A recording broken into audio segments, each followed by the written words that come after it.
বৈরী আবহাওয়ায় বিপর্যয়ে আমদানি রপ্তানি বাণিজ্য। চট্টগ্রাম বন্দরে 3 দিন ধরে পণ্য খালাস ব্যাহত, শত কোটি টাকারও বেশি আর্থিক ক্ষতি দাবি। সংকট তৈরি পোশাক কারখানায়ও। ব্যক্তিগত গাড়ির চাপ নিয়ন্ত্রণে চালু হচ্ছে যানজট শুল্ক। ধার্য হবে করিডোর ভিত্তিক বিকল্প শক্তিশালী গণপরিবহন ব্যবস্থা চালু না হলে মিলবে না সুফল, বলছে বিশেষজ্ঞ। রোহিঙ্গা প্রত্যাবাসনে আন্তর্জাতিক সহায়তার আহ্বান স্বরাষ্ট্রমন্ত্রীর। জাতিসংঘ আন্ডার সেক্রেটারির সঙ্গে বৈঠক। আন্তদেশীয় অপরাধ দমনে সমন্বিত উদ্যোগে জোর।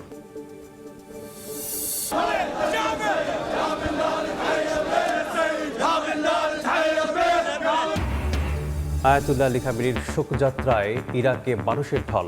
আগ্রাসনের বিরুদ্ধে লড়াইয়ের ঘোষণা। আজ মাশহাদে প্রয়াত নেতার দাফন। ইরানে ফের মার্কিন বিমান হামলা। এবং বিশ্বকাপের শেষ 8-এর লড়াই। প্রথম কোয়ার্টার ফাইনালে ফ্রান্সের প্রতিপক্ষ মরক্কো। একাধিক ইনজুরিতে চিন্তায় ফরাসিরা। জয়ের বিকল্প ভাবছে না আটলাস লায়ন্স।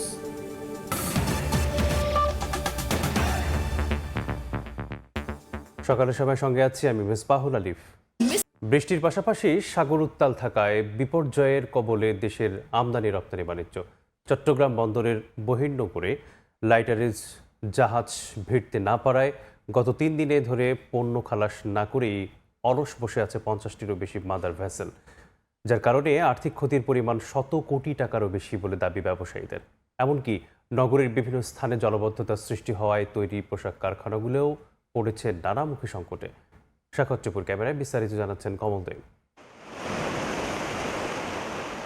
চট্টগ্রাম বন্দরের বহির্নোঙরে বুধবার পর্যন্ত 55টি মাদার ভেসেলের অবস্থান থাকলেও পণ্য খালাস করতে পারছে মাত্র 3টি জাহাজ। আর বাকি 52টি জাহাজকে দুর্যোগপূর্ণ আবহাওয়ার কারণে যন্ত্রপাতি গুটিয়ে বসে থাকতে হচ্ছে। এর আগে মঙ্গলবার 46টি জাহাজের মধ্যে মাত্র 60টি এবং সোমবার 50টি জাহাজের মধ্যে 14টি পণ্য খালাস করতে পেরেছিল। মূলত সাগর উত্তাল থাকার পাশাপাশি বহির্নোঙর এলাকায় বৃষ্টির মাত্রা বেশি হলে দুর্ঘটনার ঝুঁকি এড়াতে পণ্য খালাস বন্ধ রাখতে হয়। আর বর্তমানে লঘুচাপের কারণে সাগর যেমন উত্তাল রয়েছে তেমনি বয়ে যাচ্ছে জোড়ো হাওয়া সহ তুমুল বৃষ্টি।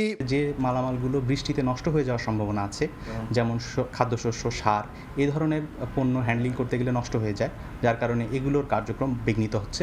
বিশাল আকৃতি হয় যেসব মাদার ভেসেল চট্টগ্রাম বন্দরের প্রধান জেটিতে ভেড়ার সুযোগ হয় না, সেগুলো বন্দরের নৌসীমায় বহির্নোঙর হিসেবে পরিচিত বঙ্গোপসাগরের মহেশখালী, কুতুবদিয়ায় অবস্থান নিয়ে ছোট আকৃতির জাহাজ লাইটার শিপে পণ্য খালাস করে। আর পণ্য খালাসের সুবিধার্থে লাইটার শিপগুলোকে মাদার ভেসেলের সঙ্গে নোঙর করতে হয়। এক্ষেত্রে সাগরের ঝড়ো হয় এই দুটি জাহাজের মধ্যে সংঘর্ষের সংখ্যা সৃষ্টি করে। এই অবস্থায় প্রতিটি মাদার ভেসেলকে আকৃতি ভেদে প্রতিদিন 15 থেকে 20,000 মার্কিন ডলার ক্ষতির মুখে পড়তে হচ্ছে বলে দাবি ব্যবসায়ীদের। প্রায় 55টার মতো জাহাজ আছে, তার মধ্যে থেকে 2-1টা জাহাজ যাদের হ্যাচ খুলতে হয় না, এই জাতীয় জাহাজের ছাড়া অন্য জাহাজের যেই তাদের কিন্তু ড্যামেজ কিন্তু 20 থেকে আপনার 30, 40, 50 হাজার, যেহেতু বড় বড় জাহাজগুলো আউটার অ্যাঙ্করেজে থাকে, তো ওই ক্যালকুলেশন করতে গেলে হিউজ ড্যামেজ আপনার ওদের প্রতিটা জাহাজের আসবে।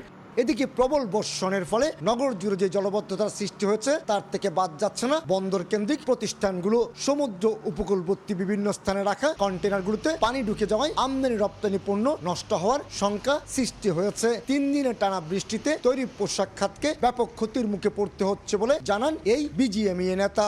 রাস্তাঘাট পানিতে ডুবানো, ফ্যাক্টরিতে পানি উঠে গেছে, তারপর হলো যে আইসিডিতে আপনার কন্টেনার যেগুলো আছে কন্টেনার পানির মধ্যে ঢুকে গেছে, সেখানে বিশাল একটা ক্ষতির সম্ভাবনা আছে, এখনো আমরা আইডেন্টিফাই করতে পারিনি। চট্টগ্রাম বন্দরের প্রধান জেটিতে জাহাজ বেড়া কিংবা কন্টেনার উঠানামা অনেকটা স্বাভাবিক থাকলেও বৃষ্টির কারণে ডেলিভারিতে কিছুটা ধীরগতি রয়েছে। স্বাভাবিক সময়ে প্রতিদিন গড়ে 3,500 কন্টেনার ডেলিভারি হলো বুধবার তা 2600-তে নেমে আসে। একদিকে তুমুল বৃষ্টি, অন্যদিকে উত্তাল সাগর, আর এই দুই প্রাকৃতিক দুর্যোগের কবলে পড়ে বিপর্যস্ত দেশের আমদানি রপ্তানি বাণিজ্য। কমল দে, সময় সংবাদ, চট্টগ্রাম। শেয়ারবাজার কেলেঙ্কারিতে জড়িতদের বিচার করা হবে বলে জানিয়েছেন প্রধানমন্ত্রী তারেক রহমান। সংসদে চলমান দ্বিতীয় অধিবেশনের প্রশ্নোত্তর পর্বে তিনি জানান, সুশাসন নিশ্চিত করে বিনিয়োগকারীদের আস্থা ফেরাতে সরকার বদ্ধপরিকর। তিনি জানান, প্রাথমিক ও মাধ্যমিক স্তরের শিক্ষকদের প্রশিক্ষণ সহ পর্যায়ক্রমে বেতন বৃদ্ধি করা হবে। 1996-এর পর আবারও 2010 সালের কেলেঙ্কারিতে ধস নামে শেয়ার বাজারে। বিনিয়োগকারীদের আস্থাহীনতায় ভঙ্গুর পুঁজিবাজার ধারাবাহিকভাবে আর শক্ত অবস্থানে দাঁড়াতে পারেনি। ধন্যবাদ মাননীয় সংসদ সদস্য। এবার পুঁজিবাজারের সংকট কাটাতে নড়ে চড়ে বসেছে সরকার। সংসদে প্রশ্নোত্তর পর্বে প্রধানমন্ত্রী জানান, বিনিয়োগকারীদের আস্থা ফেরাতে সুশাসন নিশ্চিত করা হবে, বিচার নিশ্চিত করা হবে কেলেঙ্কারিতে জড়িতদের। বলেন, বীমা খাতের অনিয়ম নিয়েও তদন্ত হচ্ছে।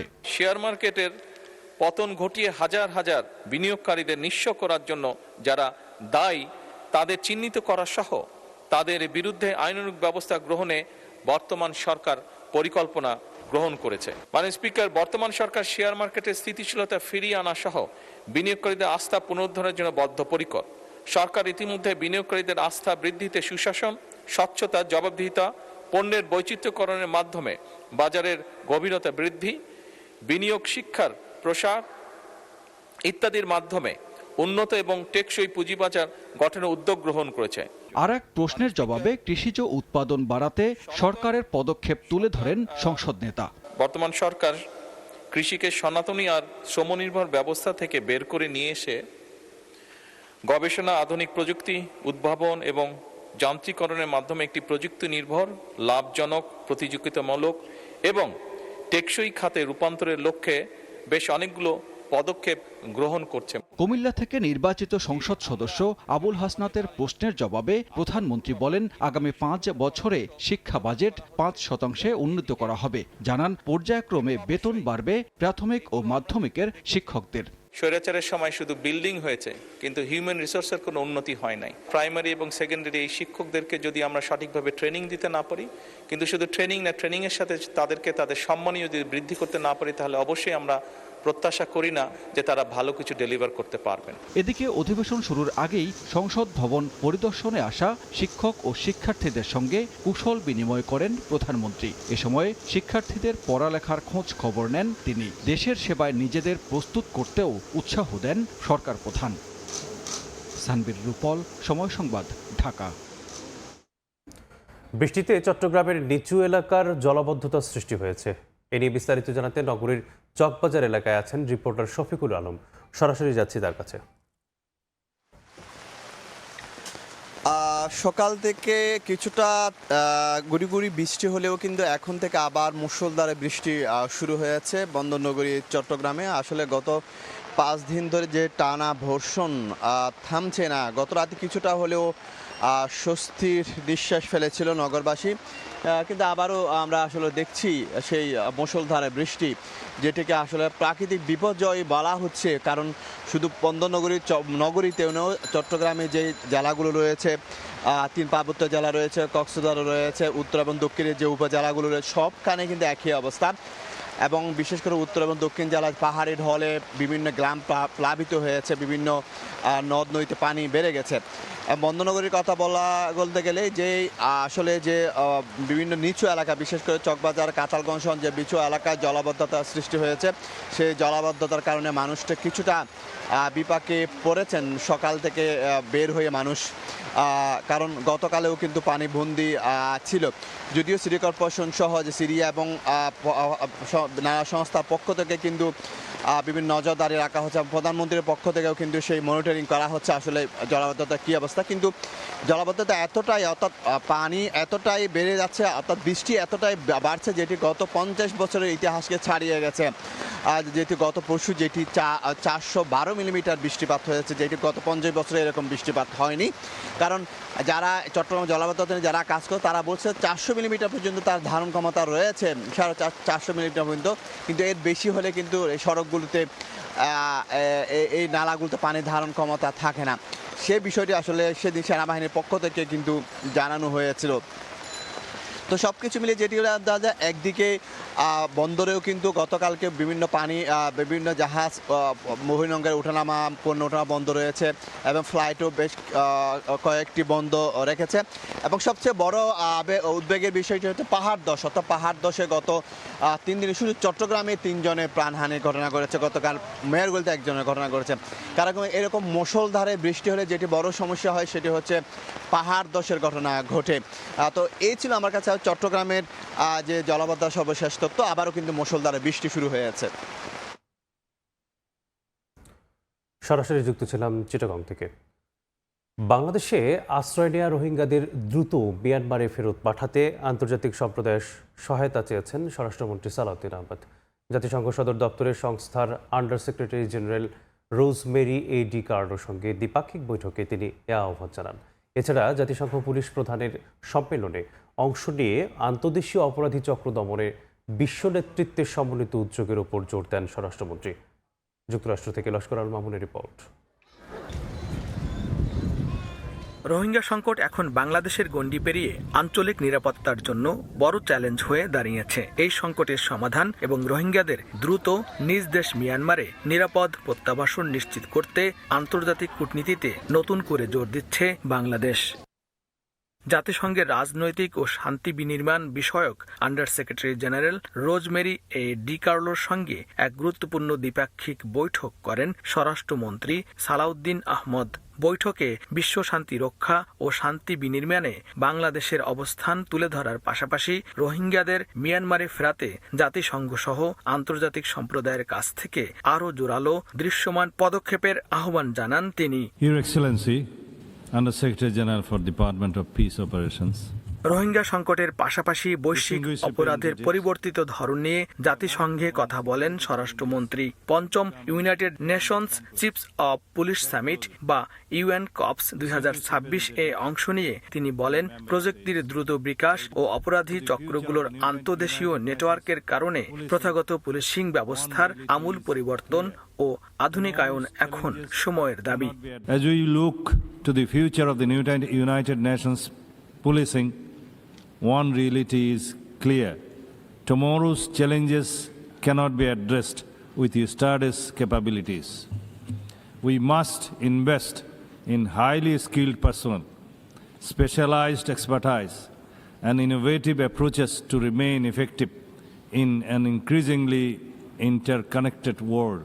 সম্মেলনে 5 সদস্যের বাংলাদেশ প্রতিনিধি দলের নেতৃত্বে ছিলেন স্বরাষ্ট্রমন্ত্রী। পুলিশ মহাপরিদর্শক মোহাম্মদ আলী হোসেন ফকিরও সম্মেলনে অংশ নিয়েছেন। লস্কর আল মামুন, সময় সংবাদ, যুক্তরাষ্ট্র। ট্রাফিক জ্যাম কমাতে নির্দিষ্ট রুটে ব্যক্তিগত গাড়ির চাপ নিয়ন্ত্রণে চালু হচ্ছে যানজট শুল্ক। গণপরিবহন ব্যবস্থা উন্নত করে করিডোর ভিত্তিক ধার্য করা হবে এই শুল্ক। বিশেষজ্ঞরা বলছেন, বিকল্প শক্তিশালী গণপরিবহন ব্যবস্থা চালু না করলে মিলবে না এর সুফল। ঢাকা পরিবহন সমন্বয় কর্তৃপক্ষ বলছে, যানজটমুক্ত শহর গড়তে প্রয়োজনীয় সব ব্যবস্থা নেওয়া হবে। সঞ্জয় মজুমদার, খলিলুর রহমান এবং মেহেদী হাসানের ক্যামেরায় ওয়ালিউল সাকিবের প্রতিবেদন। উন্নত বিশ্বের বিভিন্ন দেশেই চালু আছে কনজেশন চার্জ বা যানজট শুল্ক। মূলত পিক আওয়ার বা ব্যস্ততম সময়ে সড়কে গাড়ির চাপ কমাতেই ধার্য করা হয়ে থাকে এই শুল্ক। বিকল্প হিসেবে পর্যাপ্ত গণপরিবহন থাকা এলাকাগুলোতে ব্যক্তিগত গাড়ি নিয়ে বের হলে স্বয়ংক্রিয়ভাবে কেটে নেওয়া হয় নির্দিষ্ট ফি। যুক্তরাষ্ট্র, যুক্তরাজ্য, ইতালি, সুইডেন ও সিঙ্গাপুর সহ অনেক দেশে নির্দিষ্ট সড়কে চালু আছে এই শুল্ক ব্যবস্থা। সেসব অভিজ্ঞতার আলোকে রাজধানী ঢাকায়ও যানজট শুল্ক চালুর কথা ভাবছে সরকার। যেসব এলাকায় গণপরিবহন ব্যবস্থা উন্নত, সেসব এলাকাকে করিডোর ধরে প্রাইভেট কার, মোটরসাইকেল ও ট্রাকের ওপর ধার্য করা হবে নির্দিষ্ট শুল্ক। Metro rail, bus rapid transit ও উন্নত বাস সেবা থাকা এলাকাগুলো থাকবে এই শুল্কের আওতায়। 20 বছরে ধাপে ধাপে বাড়ানো হবে করিডোর। যানজট শুল্কের আওতায় বাড়বে সড়কের পরিধিও। তবে উন্নত বিশ্বের দেশগুলোর বিপরীতে অধিক জনবহুল এই নগরীতে আদৌ কি কার্যকর হবে এই পদ্ধতি, নাকি রাজধানীবাসীর ভোগান্তির পাল্লাই ভারী হবে আরও কিছুটা? তবে বিকল্প হিসেবে পর্যাপ্ত গণপরিবহন ব্যবস্থা তৈরির ক্ষেত্রে চ্যালেঞ্জ রয়েছে বলে মনে করছেন বিশেষজ্ঞরা। অর্থায়ন ও প্রযুক্তিগত চ্যালেঞ্জও হয়ে উঠতে পারে বড় বাধা। আমাকে জনসাধারণের বিকল্প আগে দিতে হবে, গণপরিবহনটা দিতে হবে, মেট্রো রেল দিতে হবে এবং গণপরিবহনের বিভিন্ন সংস্করণ দিয়ে তাদেরকে যোগান দিতে হবে।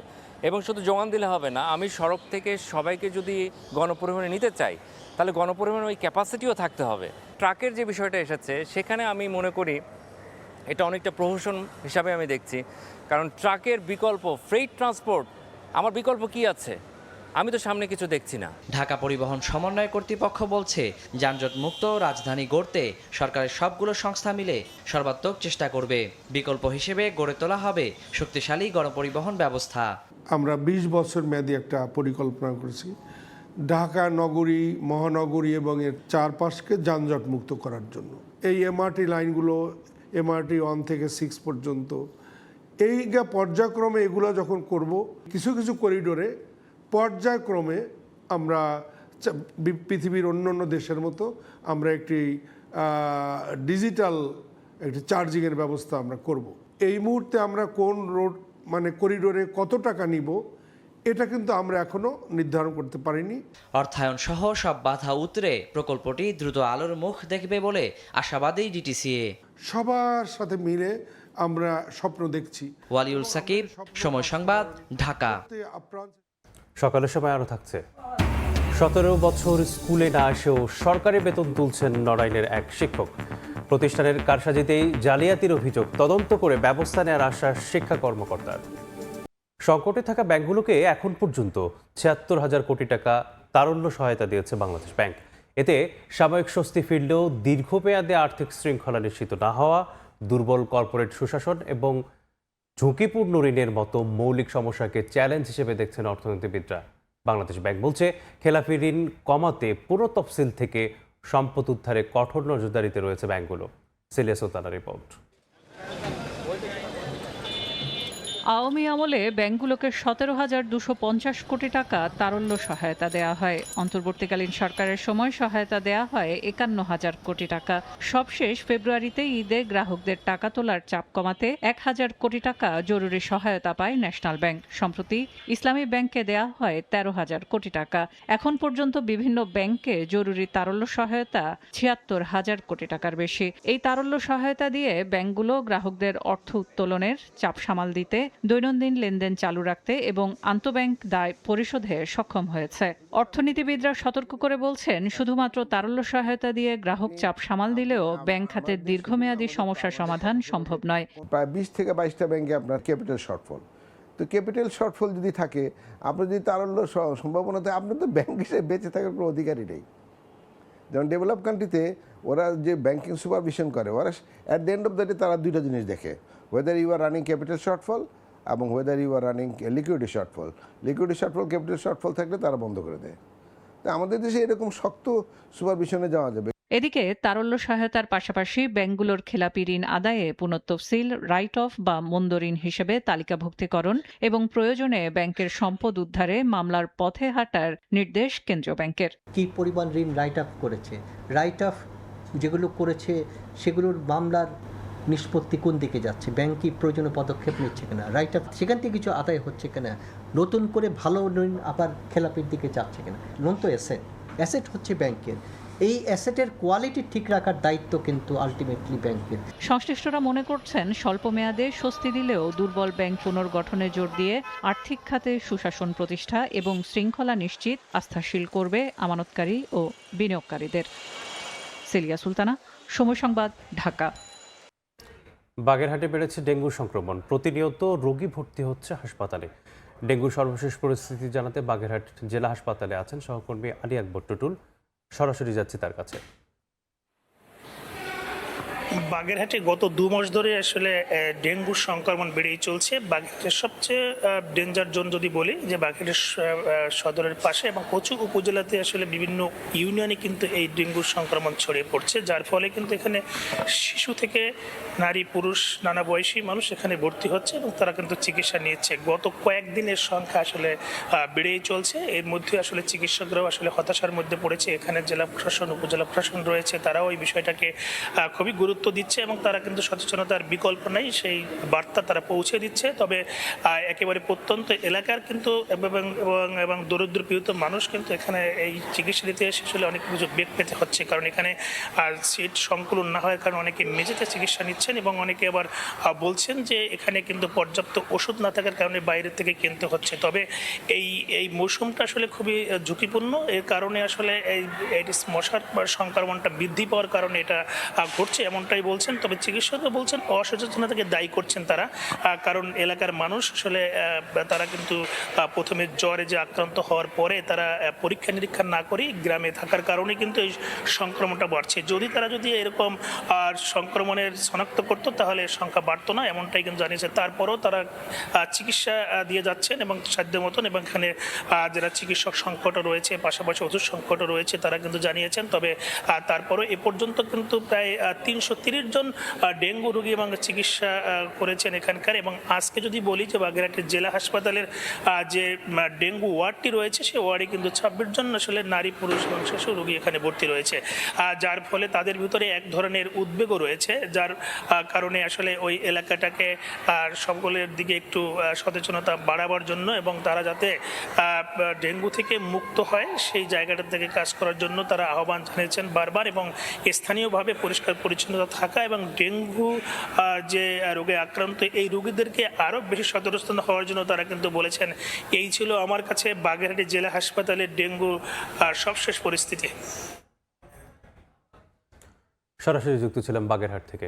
সকালের সময় আরও থাকছে সিরিজ রক্ষার পিছনে দ্বিতীয় ওয়ানডেতে আজ জিম্বাবুয়ের মুখোমুখি হবে বাংলাদেশ। ভুল সূত্রে ঘুরে দাঁড়াতে মরিয়া টাইগাররা ইনজুরির কারণে ছিটকে গেলেন লিটন দাস। গত এক মাসে মেহেরপুর সীমান্ত দিয়ে 7 বার বাংলাদেশে পুশিনের চেষ্টা করেছে বিএসএফ, তবে বিজিবি এবং এলাকাবাসীর প্রতিরোধে তা ব্যর্থ হয়।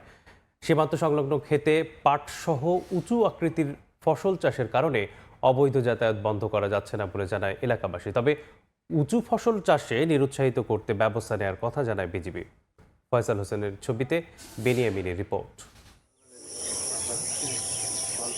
সম্প্রতি মেহেরপুর সীমান্ত দিয়ে একাধিকবার বাংলাদেশে অবৈধভাবে পুশিনের চেষ্টা করে ভারতীয় সীমান্ত রক্ষাকারী বাহিনী বিএসএফ, তবে বিজিবি ও এলাকাবাসীর প্রতিরোধের মুখে তা ব্যর্থ হয়। তবে পুশ ইন অথবা যে কোনো অবৈধ পারাপারের সবচেয়ে বড় সাহায্য করছে সীমান্ত সংলগ্ন ক্ষেতের ফসল, কেননা বেশিরভাগ এলাকায় উঁচু আকৃতির ফসল চাষ হয়, যার অধিকাংশই পাট। এ কারণে একদিকে যেমন বাংলাদেশ থেকে ভারতের সীমান্ত ভালোভাবে দেখা যায় না, অন্যদিকে কেউ অবৈধভাবে দেশে প্রবেশ করলে তাকেও দেখা যায় না। স্থানীয়রা বলছেন, বাংলাদেশ অংশে কম চাষ হলেও ভারত অংশে কোনো নিষেধাজ্ঞা না থাকায় বাড়ছে এ জটিলতা। ভারতের একচটিয়া পাট চাষ করার কারণে অত্যন্ত জঙ্গল হয়ে থাকে, এই জন্য সীমান্ত একটু ঝুঁকি থাকে। পাট না বুনে পটল করুক, ধান করুক, ছোট ক্ষেত করুক, কচু টচু করুক, এগুলো করলে আমাদের সুবিধা হবে, লোক দেখতে পাওয়া যাবে আসলে। সীমান্তবর্তী এলাকায় উঁচু ফসলের চাষ ঠেকাতে প্রণোদনা কার্যক্রম বৃদ্ধি করার পরিকল্পনার কথা বলছে কৃষি বিভাগ। বর্ডার এলাকায় যে সমস্ত কৃষক আছে তাদেরকে নিয়ে আলাদা করে গ্রুপ করে তাদেরকে আমরা উদ্বুদ্ধ করার কাজ করছি, যাতে তারা এই বর্ডার সীমানা এলাকায় 300 ফিটের মধ্যে 3 ফিটের অধিক কোনো ফসল আবাদ না করে। এদিকে উঁচু ফসল চাষে নিরুৎসাহিত করতে ব্যবস্থা নেওয়ার কথা জানায় বিজিবি। এই প্রবলেমটা সমাধান করার জন্য স্থানীয়দের যতভাবে উদ্বুদ্ধ করা যায় ওটা আমরা করব। মেহেরপুর জেলায় 103 কিলোমিটার সীমান্তে 19টি বিজিবি বিওপি রয়েছে। বিজিবির তথ্যমতে গত এক মাসে জেলার সীমান্ত দিয়ে 43 জনকে মোট 7 বার অবৈধ অনুপ্রবেশে বাধা দিয়েছে বিজিবি। বেন ইয়ামিন, সময় সংবাদ, মেহেরপুর। 17 বছর না এসেও সরকারি বেতনের প্রায় অর্ধ কোটি টাকা তুলে নেওয়ার অভিযোগ উঠেছে নড়াইলের কালিয়া উপজেলার দত্ত মাধ্যমিক বিদ্যালয়ের এক শিক্ষকের বিরুদ্ধে। অভিযোগ রয়েছে, শিক্ষকদের কারসাজিতেই সরকারি টাকা উত্তোলন করেন পীযূষকান্তি ঘোষ, আর তদন্ত করে ব্যবস্থা নেওয়ার আশ্বাস উপজেলা প্রশাসন এবং জেলা শিক্ষা কর্মকর্তার। বধূ সরকারের ছবি আর সজীব রহমানের রিপোর্টে থাকছে বিস্তারিত। তালাবদ্ধ কম্পিউটার ল্যাব, নেই বিষয়ভিত্তিক কোনো শিক্ষক, বঞ্চিত নড়াইলের কালিয়া উপজেলার দত্ত মাধ্যমিক বিদ্যালয়ের শত শত শিক্ষার্থী। কিন্তু বিস্ময়কর বিষয় হলো, এই বিদ্যালয়ের কম্পিউটার শিক্ষক পদে থাকা পীযূষকান্তি ঘোষ টানা 17 বছর বিদ্যালয়ে না এসেও সরকারি বেতন ভাতা পেয়েছেন নিয়মিত। 2006 সালে বিদ্যালয়ের কম্পিউটার শিক্ষক হিসেবে যোগ দেন পীযূষকান্তি ঘোষ।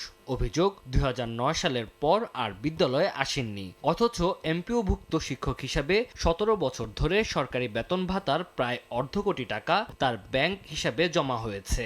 2006 সালে ঢুকছিলাম, ঢোকার পরে 3 বছর থাকার পরে জানলাম যে ওখানে ওই মহিলা কোটা না থাকার কারণে বেতন হবে না। তখন আমি 9 সালের থেকে অনেক চলে আসছি। শিক্ষক পীযূষকান্তি ঘোষের ব্যাংক হিসাবে সূত্র ধরে অনুসন্ধানে নামে সময় সংবাদ। পীযূষকান্তির বেতন উত্তোলনের কাণ্ডে বিদ্যালয়টির প্রতিষ্ঠাতা প্রধান শিক্ষক নিরঞ্জন কুমার বসু, পরবর্তীকালে অনন্ত কুমার বিশ্বাস, তুষারকান্তি ঘোষ, গোলকচন্দ্র বিশ্বাসের সম্পৃক্ততার অভিযোগ পাওয়া যায়। বর্তমানে প্রধান শিক্ষক ও সাবেক ভারপ্রাপ্ত প্রধান শিক্ষক দায় চাপাচ্ছেন একে অপরের বিরুদ্ধে।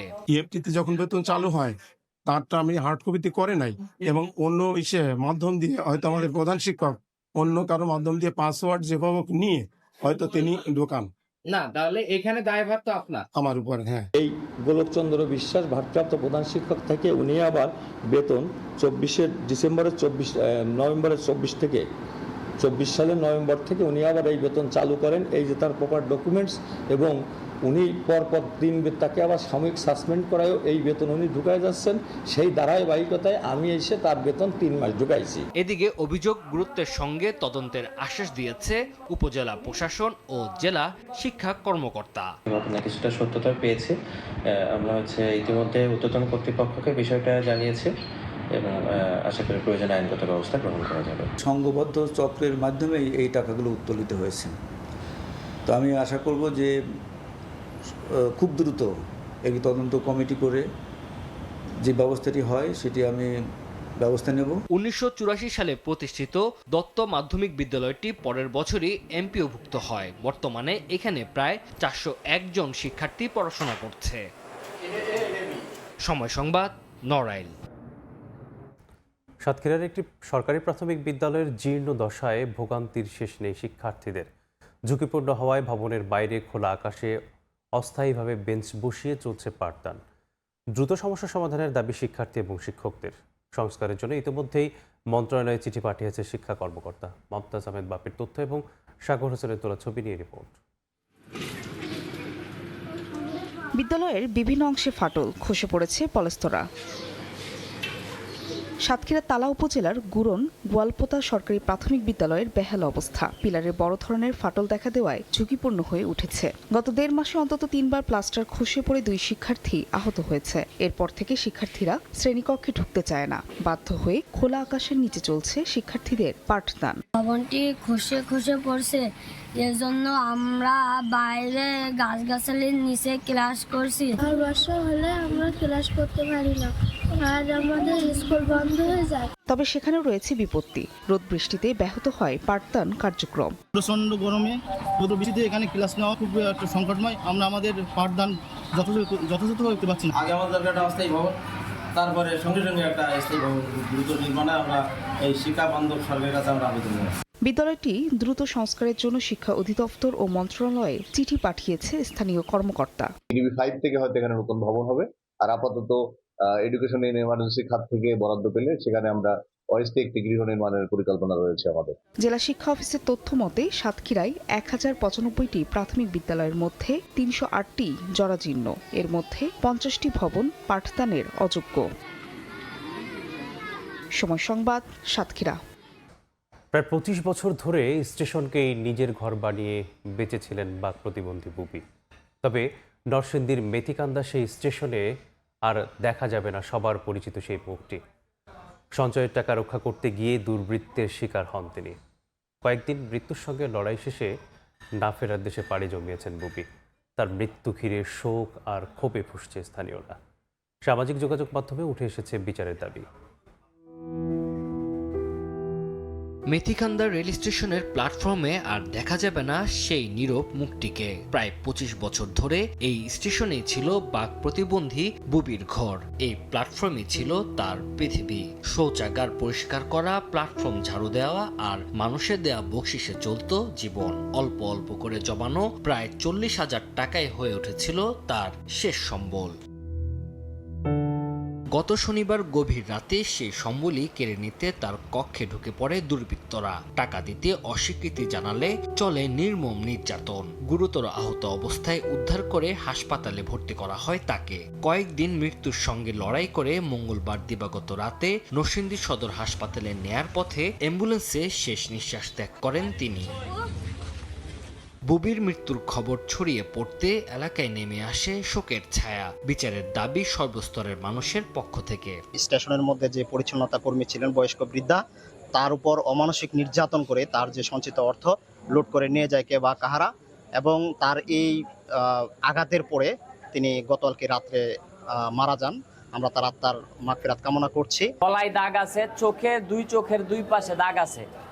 তো এর মাধ্যমে বোঝা যায় যে ওনাকে দুষ্কৃতিকারীরা খুব ভালো নির্যাতন করেই ওনার টাকা পয়সা ছিনিয়ে নিয়ে গেছে। এই ঘটনার সাথে যারা জড়িত তদন্তের মাধ্যমে তাদেরকে বের করে দৃষ্টান্তমূলক শাস্তি দাবি করছি। আমরা তার বিধি আত্মার মাগফিরাত কামনা করছি। পাশাপাশি এই নির্মম নির্যাতনের পরে উনি নিহত হয়েছেন, তার বিচার দাবি করছি। জিআরপি যে আমার রেলওয়ে যে থানা বইটা আমার ওদেরকে ওসি সাহেব কালকে আসছিল, উনি এই বিষয়টা দেখছে এবং সরজমিনে এসে দেখছে কিভাবে উনি ব্যবস্থা নিতেছে। প্রশাসনের পক্ষ থেকে এই ঘটনায় মামলা করা হয়েছে। পুলিশ বলছে হামলার সঙ্গে জড়িতদের দ্রুত আইনের আওতায় আনতে অভিযান চলছে। মামলা নিয়েছি, সিবিআই, র্যাব, তারপর অন্যান্য বাহিনী সবাই মানবিকভাবে দৃষ্টিতে দেখতেছে সবাই, এবং শর্ট টাইমে ইনশাল্লাহ একটা রিপোর্টের রেজাল্ট আসবে। বুধবার রাত 10টায় নরসিংদীর মেথিকান্দা রেল স্টেশনে তার জানাজা অনুষ্ঠিত হয়। রেল স্টেশনের পাশে তাকে দাফন করা হয়েছে। সময় সংবাদ, নরসিংদী। মানসম্মত পোনা ও খাবারের সংকট, খরা আর অতিবৃষ্টির ক্ষতি, লবণ পানির সংকট, প্রশিক্ষণের অভাবসহ নানা কারণে চিংড়ি উৎপাদনে ঘুরে দাঁড়াতে পারছে না খুলনা অঞ্চল। নানা পদক্ষেপের পরেও গত কয়েক বছরের ধারাবাহিকতায় সর্বশেষ অর্থ বছরেও বাড়েনি গলদা ও বাগদা চিংড়ির উৎপাদন। সংশ্লিষ্টরা বলছেন, উৎপাদন ও রপ্তানি বৃদ্ধিতে সরকারি উদ্যোগ জরুরি। নিয়াবুল হোসেন কোচির ছবিতে আব্দুল আল মামুন রুবিনের প্রতিবেদন। খুলনার বটিয়াঘাটা উপজেলায় মৌসুম শুরুতে ঘের প্রস্তুত করতে ব্যস্ত চিংড়ি চাষিরা। আগের মৌসুমে লোকসানের পরেও নানা শঙ্কা নিয়ে এবারও চিংড়ির নতুন মৌসুম শুরু করছেন চাষিরা। তবে বছর শেষে হাসি থাকছে না তাদের মুখে। খুলনা অঞ্চলে ক্রমেই কমছে বাগদা ও গলদার উৎপাদন, কমছে চাষি ও ঘেরের সংখ্যাও। মৎস্য অধিদপ্তর জানায়, সবশেষ অর্থ বছরে খুলনা, বাগেরহাট ও সাতক্ষীরায় 1,15,000 মেট্রিক টন চিংড়ি উৎপাদন হয়েছে, যা আগের অর্থ বছরের তুলনায় কম। চাষিদের অভিযোগ, ভাইরাস মুক্ত পোনা না পাওয়া, খরা ও অতিবৃষ্টির ক্ষতি, লবণ পানির সংকট, প্রশিক্ষণের অভাব ও ব্যাংক সহায়তার ঘাটতি সহ নানা কারণে উৎপাদন কমছে। ফলে আর্থিক ক্ষতিতে আগ্রহ হারাচ্ছেন অনেকে। অতিরিক্ত খরার কারণে আমাদের যা পানি পাচ্ছি সব প্রচন্ড হিট হয়ে যাচ্ছে। হিট হওয়ার পরে আমাদের মাছগুলো মারা যাচ্ছে। পর্যাপ্ত পোনা পাই না, পর্যাপ্ত আপনার খাদ্য পাই না। মাছের চেয়ে খাবারের দাম বেশি। সরকার আমাদের সহায়তা করে, তাহলে আমাদের উপকৃতটা বেশি হবে। উৎপাদন কমলেও রফতানি কিছুটা বেড়েছে এ খাতে। গেল অর্থ বছরে চিংড়ি রফতানি হয়েছে 35,970 মেট্রিক টন, যা আগের অর্থ বছরের তুলনায় 1,000 মেট্রিক টন বেশি। সরকারি উদ্যোগ না হলে দীর্ঘমেয়াদে এটি ধরে রাখা কঠিন বলছেন সংশ্লিষ্টরা। চিংড়ি বাজারের 80% দখল করে আছে এবং এই বাজারের সাইজটাও অনেক বড়। এটা প্রায় $82 বিলিয়ন এবং প্রত্যেক বছর গ্রোথ হচ্ছে 8 থেকে 9%। আমরা কিন্তু এই বাজারটা মিস করছি। মৎস্য অধিদপ্তর বলছে, উৎপাদন বৃদ্ধি সহ চাষিদের প্রশিক্ষণ ও ঘেরের মান উন্নয়নে নতুন প্রকল্প হাতে নেওয়া হয়েছে, যা বাস্তবায়ন হলে চিংড়ির উৎপাদন বৃদ্ধি পাবে অনেকটা। উন্নয়ন সম্পর্কিত যে প্রকল্প, সেটি যদি অনুমোদিত হয় তাহলে এই অঞ্চলের চিংড়ি চাষিরা পর্যাপ্ত প্রশিক্ষণ পাবে। সবশেষ অর্থ বছরে এ অঞ্চল থেকে চিংড়ি রফতানিতে আয় হয়েছে 300 কোটি টাকা, যা আগের অর্থ বছরের তুলনায় কিছুটা কম। আব্দুল্লাহ আল মামুন রুবেল, সময় সংবাদ, খুলনা। আইনি জটিলতায় 5.5 বছরেরও বেশি সময় ধরে নির্মাণ কাজ বন্ধ রয়েছে ঝিনাইদহ পৌর সুপার মার্কেটের। নির্মাণাধীন বেসমেন্টে জমে থাকা পানিতে চলছে মাছ চাষ, আর দীর্ঘদিন অব্যবহৃত থাকায় রডের ধরেছে মরিচা। নষ্ট হচ্ছে মূল্যবান নির্মাণ সামগ্রী। স্থানীয়রা বলছেন, মার্কেটের নির্মাণ শেষ হলে গতিশীল হবে জেলার অর্থনীতি। রামিম খানের ছবিতে লোটাস রহমান সঙ্গের রিপোর্ট। বন্ধ আছে ভবনের নির্মাণ কাজ, এরই মধ্যে বেসমেন্টে তৈরি হয়েছে জলাশয়। 2019 সালে ঝিনাইদহ শহরে শুরু হয় 6 তলা বিশিষ্ট পৌর সুপারমার্কেটের নির্মাণ কাজ। তবে আগে ওই স্থানে পার্ক থাকায় পরিবেশবাদী সংগঠন বেলা রিটের প্রেক্ষিতে ভবন নির্মাণের উপর নিষেধাজ্ঞা দেয় উচ্চ আদালত। এর ফলে 2020 সালের 6 সেপ্টেম্বরের পর থেকে বন্ধ রয়েছে নির্মাণ কাজ। এদিকে ভবনটিতে জলাশয় তৈরি হওয়ায় মাছ ছেড়েছেন অনেকে। খোলা আকাশের নিচে পড়ে থেকে নষ্ট হচ্ছে নির্মাণ সামগ্রী। স্থানীয়রা বলছেন, মার্কেটের নির্মাণ শেষ হলে গতিশীল হবে জেলার অর্থনীতি। দেয়াল তুলে দিয়েছে, এগুলো তো কোনো কাজে লাগছে না। ভিতরে পানি জমেছে, জমে মশা তৈরি হচ্ছে এখান থেকে। বহুত টাকা ওর মধ্যে তো পুঁতে পড়ে আছে, মানে 100 কোটি টাকা। আমরা চাচ্ছি যে এই মার্কেটটা পুনরায় এই কার্যক্রম চালু করা হোক। পৌর কর্তৃপক্ষ বলছে, বিষয়টি নতুন করে আদালতে উপস্থাপন করার জন্য আইনজীবীর সঙ্গে বৈঠক করে ব্যবস্থা নেওয়া হচ্ছে। মহামান্য হাইকোর্টে আমরা আইনগতভাবে এটা আবার উপস্থাপনের জন্য আমাদের প্রস্তুতি নেওয়া হচ্ছে। ইতিমধ্যে আমরা আমাদের আইনজীবীর সাথে কথা বলেছি। 67 শতক জমির উপর মার্কেটের নির্মাণ ব্যয় ধরা হয়েছে প্রায় 20 কোটি টাকা। লোটাস রহমান সোহাগ, সময় সংবাদ, ঝিনাইদহ। দেখছেন সকালের সময়, সঙ্গেই থাকুন।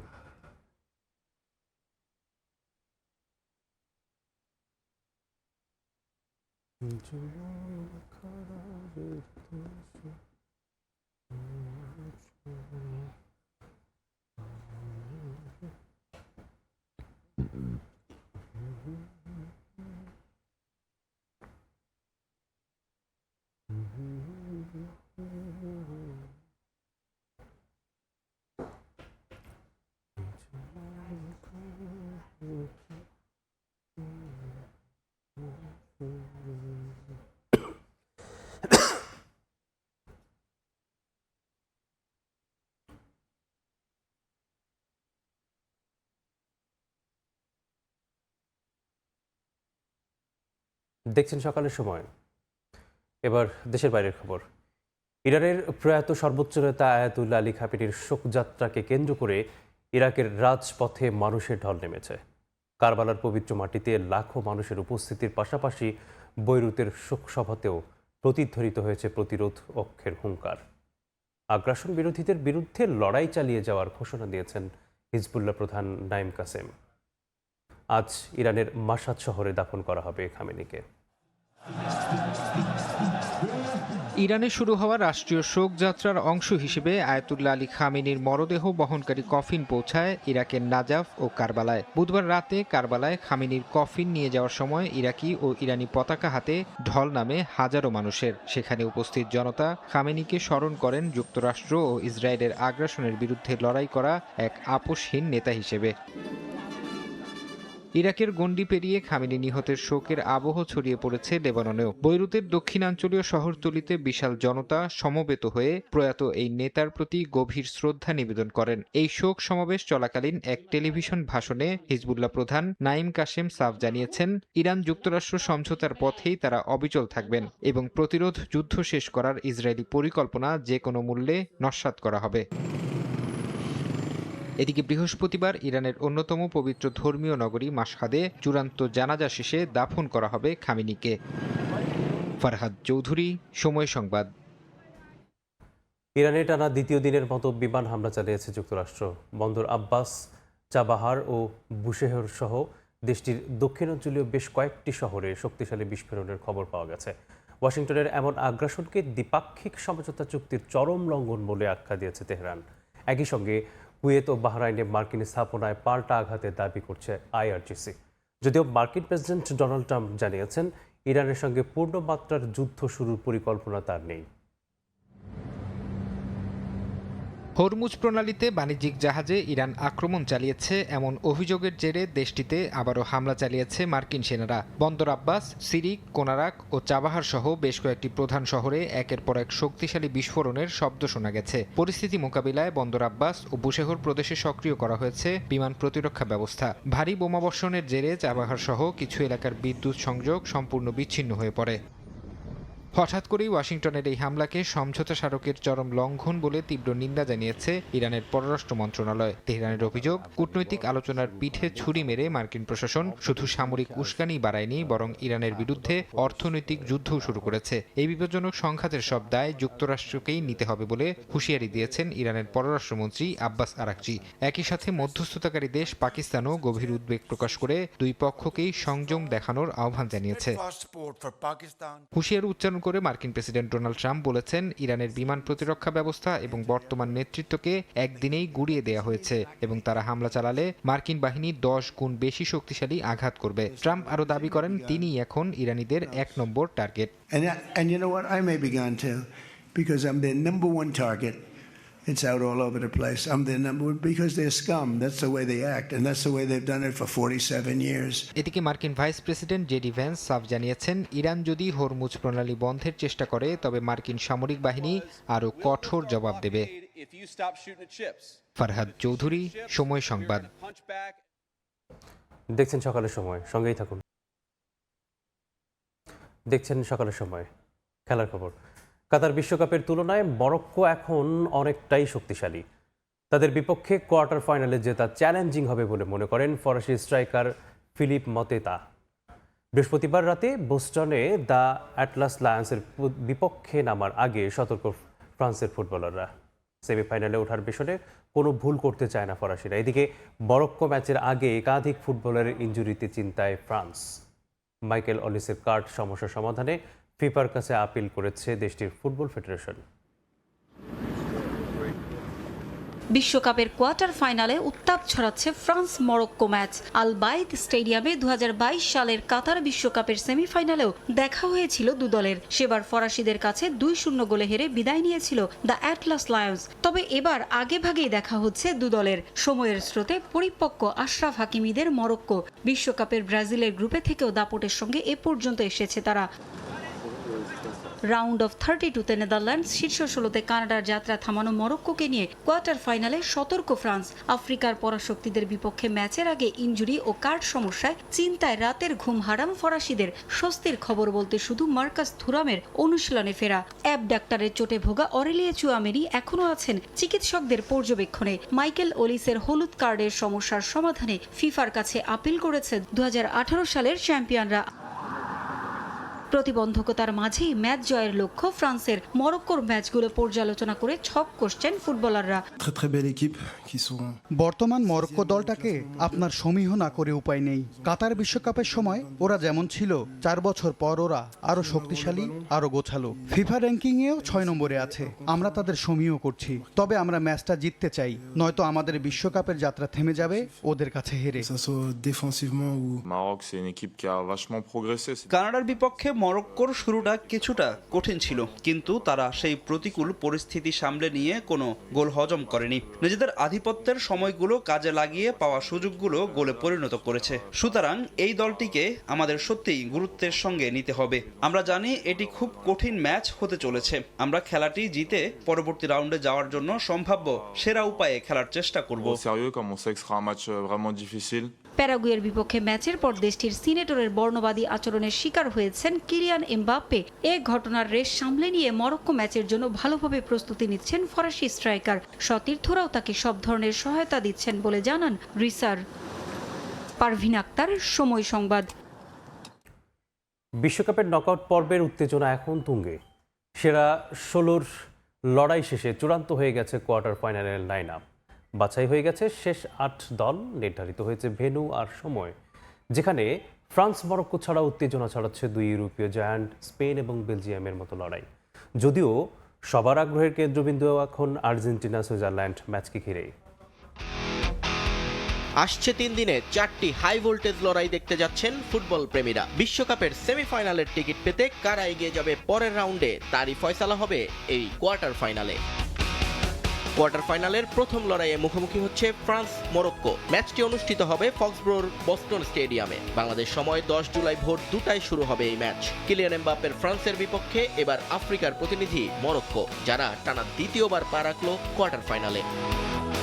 দ্বিতীয় ম্যাচে মুখোমুখি স্পেন এবং বেলজিয়াম। লস অ্যাঞ্জেলেসের ইংলুড স্টেডিয়ামে এই ম্যাচ শুরু হবে বাংলাদেশ সময় 11 জুলাই রাত 1টায়। ক্রিস্টিয়ানো রোনালদোর পর্তুগালকে বিদায় করে আসে স্পেনের সামনে এবার যুক্তরাষ্ট্রকে হারিয়ে আসা বিশ্বকাপের ডার্ক হর্স বেলজিয়াম। তৃতীয় ম্যাচে মুখোমুখি নরওয়ে বনাম ইংল্যান্ড। ব্রাজিলকে চমকে দিয়ে কোয়ার্টারে ওঠা আর্লিং হাল্যান্ডের নরওয়ের প্রতিপক্ষ হ্যারি কেইনের ইংল্যান্ড। ম্যাচটি হবে মায়ামির হার্ড রক স্টেডিয়ামে বাংলাদেশ সময় 12 জুলাই মধ্যরাত 3টায়। আর আসরের শেষ কোয়ার্টারে সবচেয়ে আলোচিত ম্যাচ আর্জেন্টিনার মুখোমুখি সুইজারল্যান্ড। মিশরের বিপক্ষে এক ঝাঁক বিতর্ককে সঙ্গী করে নাটকীয় প্রত্যাবর্তনে কোয়ার্টার ফাইনালে ওঠা লিওনেল মেসির আর্জেন্টিনার প্রতিপক্ষ কলম্বিয়াকে টাইব্রেকারে হারানো সুইজারল্যান্ড। ম্যাচটি হবে কানসাস সিটি স্টেডিয়ামে বাংলাদেশ সময় 12 জুলাই সকাল 7টায়। শীর্ষ 16 লড়াই শেষে গোল্ডেন বুটের লড়াইয়ে এককভাবে এগিয়ে লিওনেল মেসি। তার গোল সংখ্যা 8টি। 7টি করে গোল আছে কিলিয়ান এমবাপ্পে এবং আর্লিং হাল্যান্ডের। তবে গোল কন্ট্রিবিউশনে আবার সমতায় মেসি এমবাপ্পে, দুজনেরই সংখ্যাটা 9। অ্যাসিস্টে এগিয়ে এখনো মাইকেল ওলিসে। নিয়ন মোহাইমেন, সময় সংবাদ। সিরিজ রক্ষার পেছনে জিম্বাবুয়ের মুখোমুখি হবে বাংলাদেশ। 3 ম্যাচ সিরিজের প্রথমটিতে নাহিদ রানার রেকর্ড করা বোলিংয়ের পরেও ব্যাটিং ব্যর্থতায় হার টাইগারদের। সেই ম্যাচের ভুল সূত্রে ঘুরে দাঁড়াতে মরিয়া মেহেদী হাসান মিরাজের দল। ইনজুরির কারণে ওডিআই সিরিজ থেকে ছিটকে গেছেন লিটন দাস। হারারে স্পোর্টস ক্লাবে ম্যাচটি শুরু হবে বাংলাদেশ সময় দুপুর 1:30টায়। বিশ্বকাপের উন্মাদনার মাঝেই হতাশার জিম্বাবুয়ে সফর কাটছে বাংলাদেশের। একমাত্র টেস্ট 2.5 দিনে হারের পর ওয়ানডে সিরিজের শুরু ব্যর্থতা দিয়ে। অথচ আগের 4 সিরিজে ঘরের মাঠে টাইগারদের শিকারের তালিকায় ছিল অস্ট্রেলিয়া, নিউজিল্যান্ড, পাকিস্তান ও ওয়েস্ট ইন্ডিজের মতো নাম। চিত্রটা বদলে গেল দেশের বাইরে খেলতে নেমেই। আসন্ন বিশ্বকাপের যৌথ আয়োজক জিম্বাবুয়ে, নামিবিয়া ও দক্ষিণ আফ্রিকা। এই কন্ডিশনে নিজেদের পরখ করে নেওয়ার দারুণ সুযোগ এটা, যেখানে বলাররা ধারাবাহিকতা বজায় রাখলেও ব্যাটাররা করেছেন হতাশ। নাহিদ তাসকিনদের কল্যাণে 142 রানের লক্ষ্য পেয়েও শান্ত মুসাদ্দেকরা প্রথম ম্যাচে গুটিয়ে যায় মাত্র 116 রানে। তাতে জিম্বাবুয়ের বিপক্ষে টানা দ্বিতীয় ওয়ানডে সিরিজ হারের শঙ্কাও উকিয়ে দিচ্ছে টাইগারদের। এর আগে 2022 সালেও ব্যাট হাতে ব্যর্থ ছিল টাইগাররা। মূলত দেশটির চ্যালেঞ্জিং কন্ডিশন ও উইকেটের বাড়তি বাউন্সের কারণেই হতাশাজনক পারফর্ম করছেন ব্যাটাররা, এমনটাই মনে করেন দলের ব্যাটিং কোচ মোহাম্মদ আশরাফুল। এই জায়গার কন্ডিশনটা টোটালি ডিফারেন্ট। আমাদের দেশে এখন প্রচুর গরম, এখানে কিন্তু ঠান্ডা একটা ওয়েদার, এবং উইকেটটাও যদি দেখেন যে এক্সট্রা একটা বাউন্স, পেস সব কিছুই আছে। অ্যাডজাস্ট করছে, ট্রেনিং ভালো হচ্ছে, হয়তো ম্যাচে এক্সিকিউশনটা ভালো হয়নি। ফার্স্ট ম্যাচটা ভালো শুরু হয়নি, সেকেন্ড ম্যাচ আজকে আমরা টিম হিসাবে প্র্যাকটিস করেছি, তো আশা করবো আমরা ব্যাটসম্যানরা সবাই ঘুরে দাঁড়াবো, চাইবো সবাই বেস্টটা দিয়ে ম্যাচটা উইন করতে। পাশাপাশি বাংলাদেশের তুলনায় হারারের বাউন্ডারির দৈর্ঘ্য প্রায় 10 থেকে 12 মিটার বড়। কোচ আশরাফুলের মতে সেখানকার উইকেটের সঙ্গে নিজেদের মানিয়ে নিতে পারেনি টাইগাররা, তবে নিজ দল নিয়ে পূর্ণ আস্থা তার। বিশ্বাস পরের 2 ম্যাচেই ঘুরে দাঁড়াবেন ব্যাটাররা। জিম্বাবুয়ের এখন যে পেস বোলিং ইউনিটটা আছে খুবই চমৎকার পেস বোলিং ইউনিট। তারা হাইট যেমন এবং তাদের উইকেট থেকে এক্সট্রা একটা বাউন্স তারা পাচ্ছে। আমাদের ব্যাটসম্যানরা হয়তোবা ওই জায়গাটা মিসিং, আমরা ওইটা নিয়ে কাজ করছি। আমি শিওর যে নেক্সট 2টা ম্যাচে আমাদের ব্যাটসম্যানরা তাদের রিদমে চলে আসবে ইনশাল্লাহ। সিরিজ সমতায় আনার ম্যাচে একাদশেও আসতে পারে পরিবর্তন। রিশাদের পরিবর্তে দেখা যেতে পারে তানভীরকে। রাফি আমিন, সময় সংবাদ। এ পর্যায়ে শীর্ষ সংবাদগুলো জানিয়ে দিচ্ছি আরেকবার। বৈরী আবহাওয়ায় বিপর্যয়ে আমদানি রপ্তানি বাণিজ্য। চট্টগ্রাম বন্দরে 3 দিন ধরে পণ্য খালাস ব্যাহত, 100 কোটি টাকারও বেশি আর্থিক ক্ষতি দাবি। সংকট তৈরি পোশাক কারখানায়ও। রোহিঙ্গা প্রত্যাবাসনে আন্তর্জাতিক সহায়তার আহ্বান স্বরাষ্ট্রমন্ত্রীর। জাতিসংঘ আন্ডার সেক্রেটারির সঙ্গে বৈঠক। আন্তদেশীয় অপরাধ দমনে সমন্বিত উদ্যোগে জোর। আলী খামেনির শোকযাত্রায় ইরাকে মানুষের ঢল। আগ্রাসনের বিরুদ্ধে লড়াইয়ের ঘোষণা। আজ মাশহাদে প্রয়াত নেতার দাফন। ইরানে ফের মার্কিন বিমান হামলা।